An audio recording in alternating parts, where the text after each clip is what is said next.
आज हम श्री साईं सच्चरित का अध्याय 10 करने जा रहे हैं। हम सबसे पहले सच्चिदानंद सतगुरु साईनाथ महाराज को याद करेंगे। अनंत कोटि ब्रह्मांड नायक राजाधिराज योगी राज पर ब्रह्म सच्चिदानंद सतगुरु साईनाथ महाराज की जय। अद्भुत अवतारी श्री साईं बाबा यौगिक क्रियाओं में, जिनमें धोती 3 इंच चौड़े व 22 इंच लंबे कपड़े के भीगे हुए टुकड़े से पेट को स्वच्छ करना, खंड योग अर्थात अपने शरीर के अवयवों को पृथक पृथक कर उन्हें पुनः पूर्वत कर जोड़ना और समाधि आदि भी सम्मिलित है में परंपरागत थे। वे हिंदू थे, लेकिन शरीर से वे यवन से प्रतीत होते थे। कोई भी निश्चय पूर्वक नहीं कह सकता था कि वे हिंदू थे या यवन। वे हिंदुओं का रामनवमी उत्सव यथाविधि मनाते थे और साथ ही मुसलमानों का चंदन उत्सव भी। वे उत्सव में दंगलों को प्रोत्साहन तथा विजेताओं को पर्याप्त पुरस्कार देते थे। गोकुल अष्टमी को वे गोपाल काला उत्सव भी बड़ी धूमधाम से मनाते थे। ईद के दिन वे मुसलमानों को मस्जिद में नमाज पढ़ने के लिए आमंत्रित किया करते थे। एक बार मोहर्रम के मौके पर मुसलमानों ने मस्जिद में ताजिए बनाने व कुछ दिन वहां रहकर जुलूस निकालने का कार्यक्रम बनाया, लेकिन साईं बाबा ने केवल 4 दिन ही ताजियों को वहां रहने दिया और 5वें दिन बिना किसी राग द्वेष के उन्हें वहां से हटवा दिया। यदि समझा जाए कि वे यवन थे तो उनके कान हिंदुओं के रीति के अनुसार छिदे हुए थे, और यदि समझे कि वे हिंदू थे तो वे सुन्नत कराने के पक्ष में थे। नाना साहेब चांदोरकर, जिन्होंने उनको बहुत समीप से देखा था, उनके अनुसार उनकी सुन्नत नहीं हुई थी।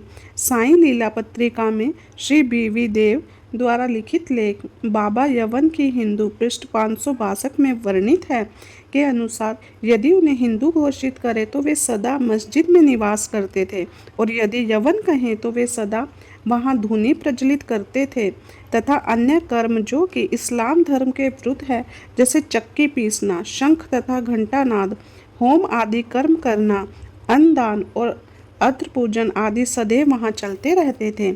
यदि बाबा को यवन कहा जाए तो कुलीन ब्राह्मण व अग्निहोत्री भी उन्हें साष्टांग प्रणाम करते थे। यदि किसी ने उनके देश गांव के बारे में जानना चाहा तो वे मोहित होकर प्रश्न करना ही भूल गया।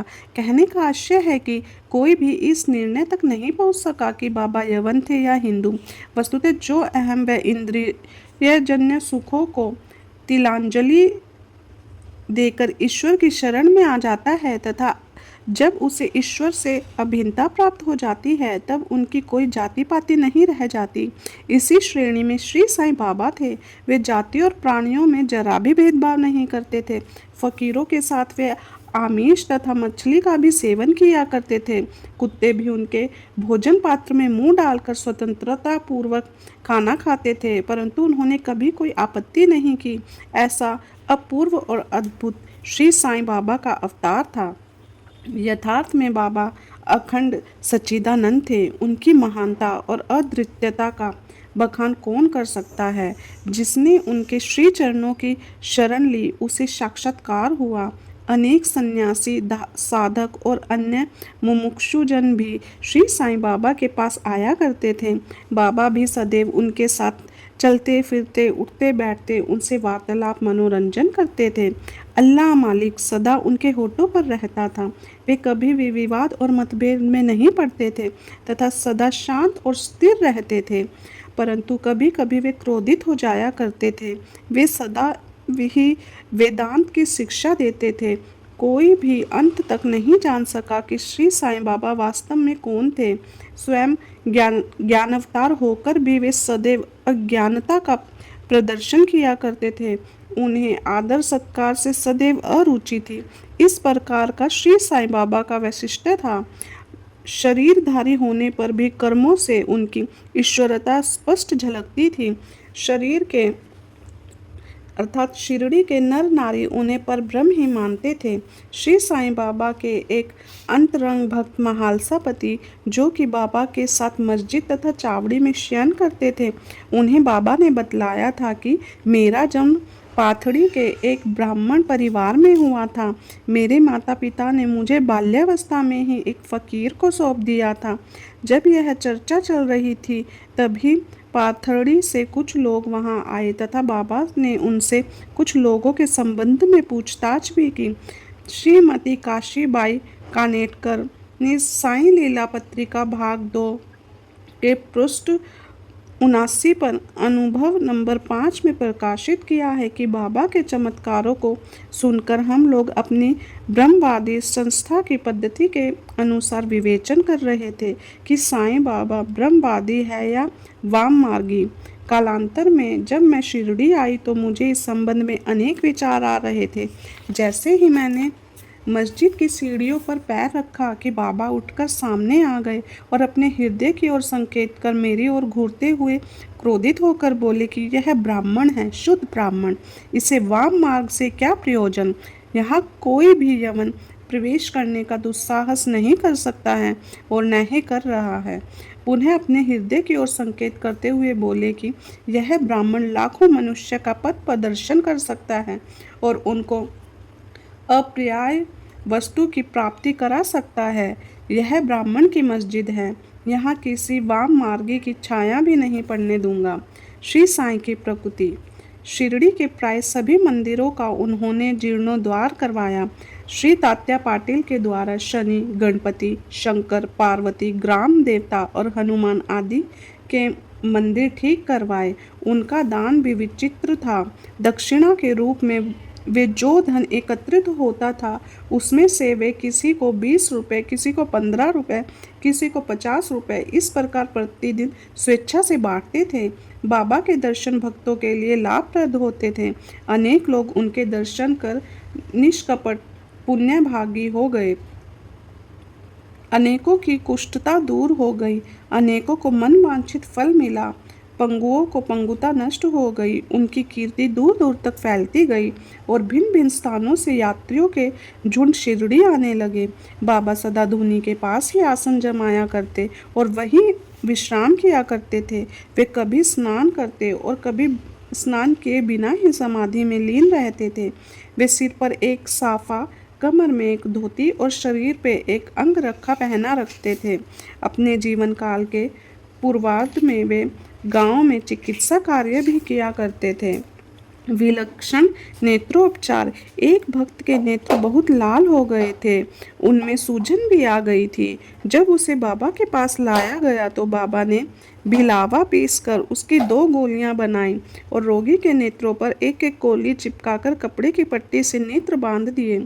दूसरे दिन पट्टी हटाकर नेत्रों के ऊपर जल के छींटे मारे। फलस्वरूप नेत्र ठीक हो गए। इसी तरह अनेक अन्य रोगियों की भी उन्होंने उपचार किया। बाबा का यौगिक क्रियाएं। बाबा सभी क्रियाओं में परंपरागत थे। उनमें से केवल 2 का ही उल्लेख यहाँ दिया गया है। धोती क्रिया आते साफ करने की क्रिया कहा जाता है, जिसे हर तीसरे दिन बाबा मस्जिद से पर्याप्त दूरी पर एक वट वृक्ष के नीचे धोती क्रिया किया करते थे। एक बार लोगों ने देखा कि उन्होंने अपने आंतों को उधर से बाहर निकालकर उन्हें चारों ओर से स्वच्छ किया और समीप के वृक्ष पर सूखने के लिए टांग दिया। शिरडी में इस घटना की पुष्टि करने वाले कुछ लोग अभी भी जीवित हैं। उन्होंने इस सत्य की परीक्षा भी की थी। साधारणतः धोती क्रिया 3 इंच चौड़े व 22.5 फीट लंबे गीले कपड़े के टुकड़े से की जाती है। इस कपड़े को मुंह के द्वार उदर में उतारकर लगभग आधे घंटे तक रखे रहते हैं ताकि उसका पूरा प्रभाव हो जाए। तत्पश्चात उसे बाहर निकाल लेते हैं। पर बाबा की तो यह धोती क्रिया बड़ी विचित्र और असाधारण थी। खंड योग। एक बार बाबा ने अपने शरीर के अंगों को अलग अलग कर मस्जिद के भिन्न भिन्न स्थानों में बिखेर दिया। अकस्मात उसी दिन एक महाशय मस्जिद में पधारे और अंगों को इस प्रकार यहाँ वहाँ बिखरा देख भयभीत हो गए। पहले उनकी इच्छा हुई कि लौटकर ग्राम अधिकारी को यह सूचना देनी चाहिए कि किसी ने बाबा की हत्या कर दी है, परंतु सूचना देने वाले ही पहले पकड़ा जाता है। यह सोचकर वे मौन रहे। दूसरे दिन जब वे मस्जिद में गए तो बाबा का पूर्वतः स्वस्थ देखकर आश्चर्यचकित रह गए। ऐसे है मेरे साईं बाबा की लीला, बाबा की सर्वव्यापकता और दयालुता। यह घटना 1910 की है। बाबा दीपावली के दिन धूनी के निकट बैठे आग ताप रहे थे। साथ ही धूनी में लकड़ी भी डालते जाते थे। धूनी से प्रचंड लपटें निकल रही थी। कुछ देर बाद उन्होंने लकड़ियां डालने के बदले अपना पूरा हाथ ही धूनी में डाल दिया। हाथ बुरी तरह से झुलस गया।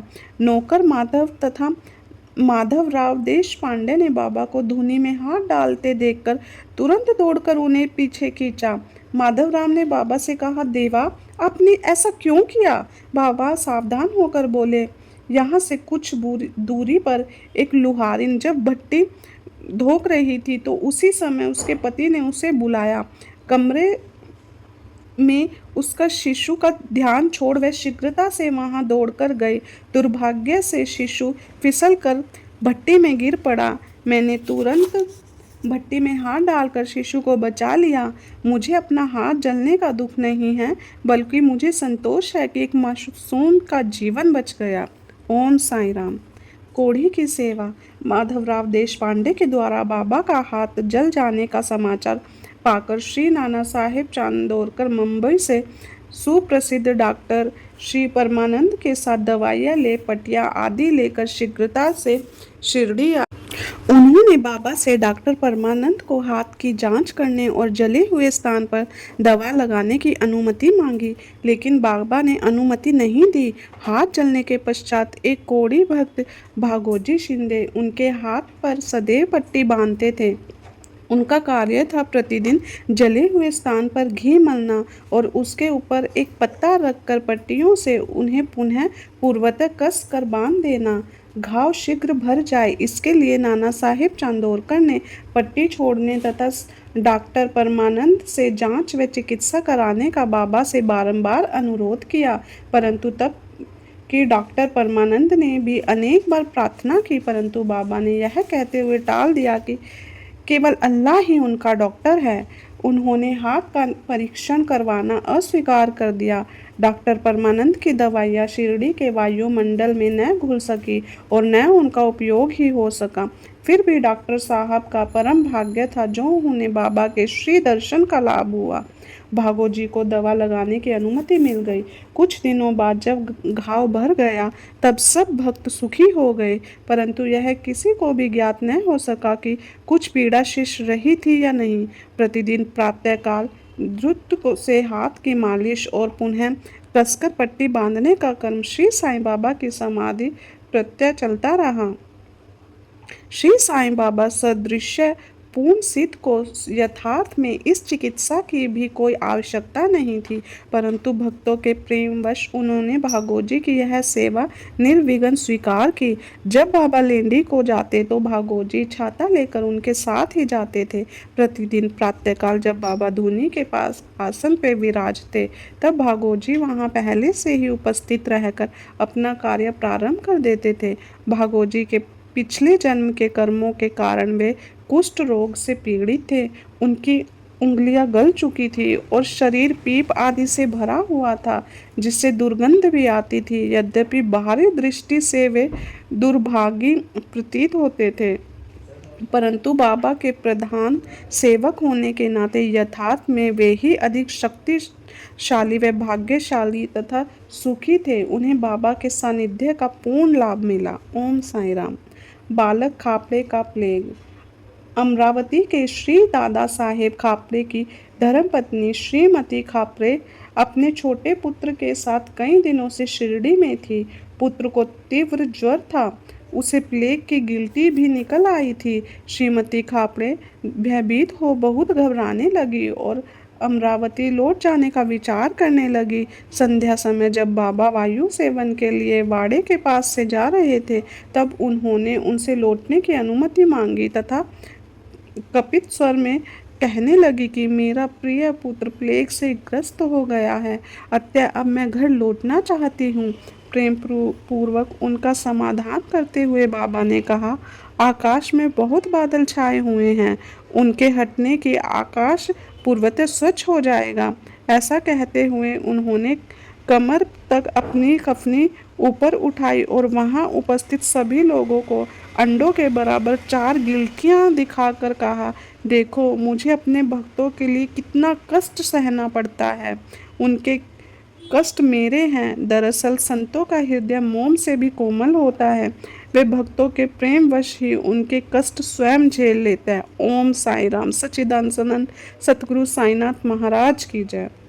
पंढरपुर प्रस्थान। नाना साहिब चांदोरकर बाबा के परम भक्त थे।